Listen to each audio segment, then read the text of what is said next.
আসসালামু আলাইকুম, good morning. সবাই কেমন আছেন? এখন বাজে 9টা 11। এখন আমরা ঘুম থেকে উঠলাম, উঠে দেখি আপু লুডুস সিদ্ধ করতে দিয়েছে আর লুডুস রান্না করতে যা যা লাগে সব কেটে নিয়েছে। আপু আমাকে বললো লুডুসটা তুমি রান্না করো, কারণ আমি লুডুস রান্না করলে নাকি অনেক মজা হয়।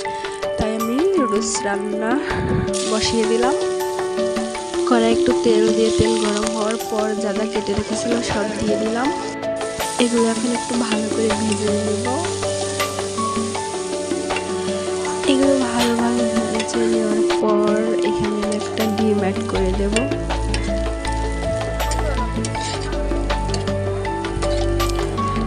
অনেক সময় ভাজার পর এখন আমি এখানে একটা ডিম দিয়ে দেব।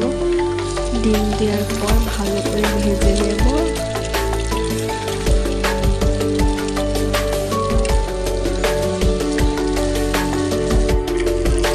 ভালো করে ভেজে নেওয়া হয়ে গেছে, এখন আমি লুডুসটা দিয়ে দেব।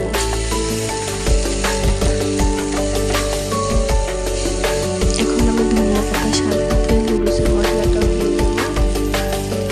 আমার লুডুসের কালারটা সাদা, কারণ আমি এখানে হলুদ ব্যবহার করিনি। হলুদ ব্যবহার করলে আমার কাছে খেতে ভালো লাগে না। আপনারা চাইলে হলুদ ব্যবহার করতে পারেন, আবার নাও পারেন। ওইদিকে আমি চা করতে দিয়েছি, চাটা বসিয়ে দিয়েছি। আমার লুডুস হয়ে গেছে। এখন আমি লুডুসটা বেড়ে নেব।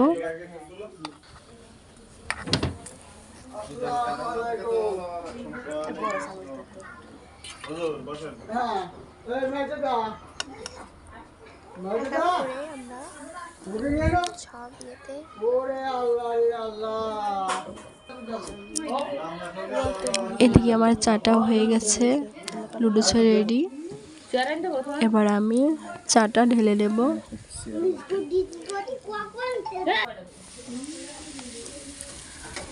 প্রথমে আমি কাপে চিনি দিয়ে দিচ্ছি 2 চামচ করে।